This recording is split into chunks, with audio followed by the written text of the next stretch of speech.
we are going to have 9 to 15% inflation annually for a minimum of 5 years. Now, before you have a stroke and call your broker, deep breath.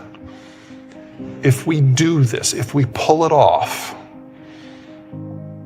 we will have supply chains that are at home, that employ people on this continent, that serve people on this continent. The supply chains will be simpler, with fewer steps, that are cleaner, you lose less energy, are more highly skilled, are more efficient, and will be largely immune to international shocks. And we will exit that 5-year transition period with the strongest economy that Mexico, Canada, and the United States have ever seen. And we will have 5 years of the fastest growth in the history of all 3 countries. Or we can still have that inflation and after 5 years not have stuff, which means we have more inflation. From my point of view, this is a really easy call. But I'm not the decision maker. That would be you. No pressure. All right. I think we're past that. Politically, I think the United States is mostly done. And if you look at who we've elected since 1989, we've gone with progressively more populist presidents all the way up until Biden. But the economic issue, I don't think is sustainable anymore anyway. It was one thing when we did this in 1945, because everyone else in the world was basically wrecked, and our economy was bigger than the rest of the world put together. That's not the world we're in. We've been indirectly subsidizing most of the world for 75 years now. And that has allowed countries who don't have the geography or the access to raw materials or the access to markets to become significant. And the top of that list, of course, is China.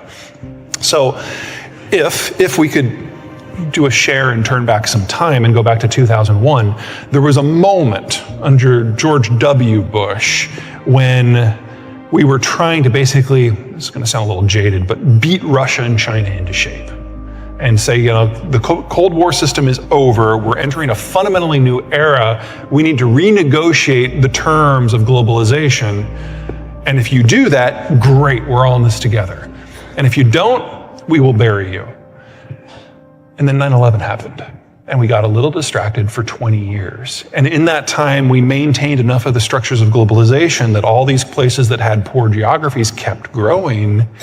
And now collectively, they're twice our size. We can't subsidize things of that size.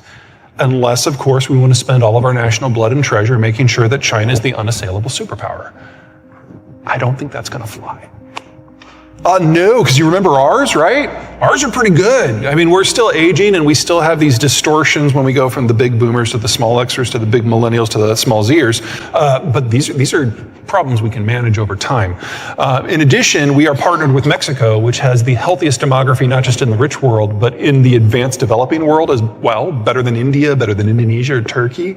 And so if there were 2 countries that were better positioned to do well, it would be those 2. And the fact that they're already linked together in a trade deal. I mean, there are a lot of things about Donald Trump I was not a fan of. NAFTA 2 was freaking brilliant, and it's done. It's embedded into the system. And this political sniping that we see around the world in our own country doesn't really apply to NAFTA. I mean, Biden and the Mexican president, AMLO, they loathe each other personally, professionally, ideologically, and they just got done with the Three Amigos Summit. It was the most successful summit we have had with NAFTA since 2006.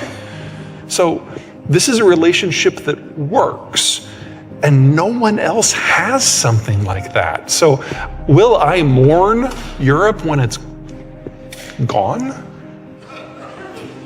Yeah, because that's less than 20 years away. But time isn't going to stop. And courtesy of none other than Donald Trump, we now have a multiracial future of cooperation. And that just feels weird. But that's where we are. Yeah, I mean, France will last longer. France has a demography that's a lot more like ours. So, you can put off going to Paris for a few years, it'll still be there. But if you're going to go to Germany, honestly, you are running out of time. As long as you think of oil and gas as a source of income as opposed to a source of electricity, it's a negative because you're kind of going to get that whole, the Dutch disease, where you're over-dependent on one specific thing that's cyclical in its demand. But if you use it to do other things, well, holy crap, there's not a whole lot of sectors that you couldn't go into. The biggest problem that you guys have is you just don't have another population center that's near you. And that makes it really difficult for you to synergize and achieve economies of scale. And that's why I think you should go into processing, because you have something here that is bottled up. And so for you, and mostly only for you, it's at a cost structure that no one else can match. You should use that. I'm not saying you shouldn't try, but you're going to be a very small minnow in a pond that is not close to you. And that's a very risky proposition. So will there be niche things that you can expand into? Sure, but I don't think you're going to be able to do it at scale. But if you build out the things that allow manufacturers to function, you will be absolutely indispensable. And it's far better for you to own Texas than the other way around. We're going to bitch and we're going to moan, but we're going to be fine. Let me go through this one group at a time. Okay. Baby boomers, they're retiring, but they are going to have the voting capacity to make sure that no one takes away their benefits for at least another 15 years. Damn it. Gen X, small generation, we're now the capital providers. One of the reasons that the baby boomers have been a little bit stressed out and very willing to vote themselves benefits is their money has been out competing, it's been oversupplied. The rate of return has been really low. That's going to reverse with Gen X. So Gen Xers that are able to invest are probably going to see the biggest returns in financial history for the next 15 years. It will be a fight to make sure that the government doesn't take it, and the boomers will try. Don't let them. Millennials, a little late to the start, but they're now having kids in numbers. They are literally the future.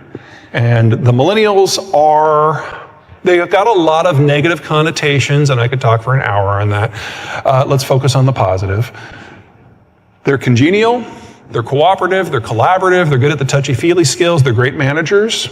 They are the people who will not just solve problems, but manage everything, and they've got the personal characteristics necessary to do that at scale. And they're consumers.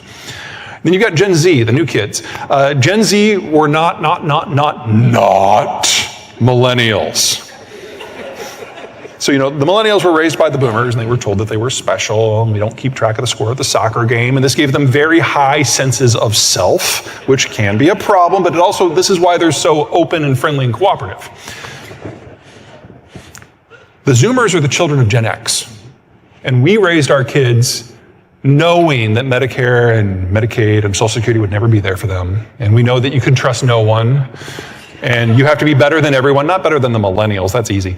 And you have to put in the hours, and then you have to put in more hours, and you can't rely on anyone. So they are pathologically hard workers, and they're very loyal to their employers because they see their employers as giving them a lifeline. But they never want to meet you. Their dream job is to work in a closet that locks from the inside. So if you need coders, we've got a whole generation ready to go. But if you want anything else, you got to turn to the millennials. This is a cultural mix that can really work. I mean, there are negatives about every generation, there are positives about every generation, but at the age bracket we're in right now, we're going to have a highly productive financial sector. We're going to have rock bottom prices for IT because of the Zoomers. And in the middle, managing all the details, you've got people who actually like to be in the same room together. This works.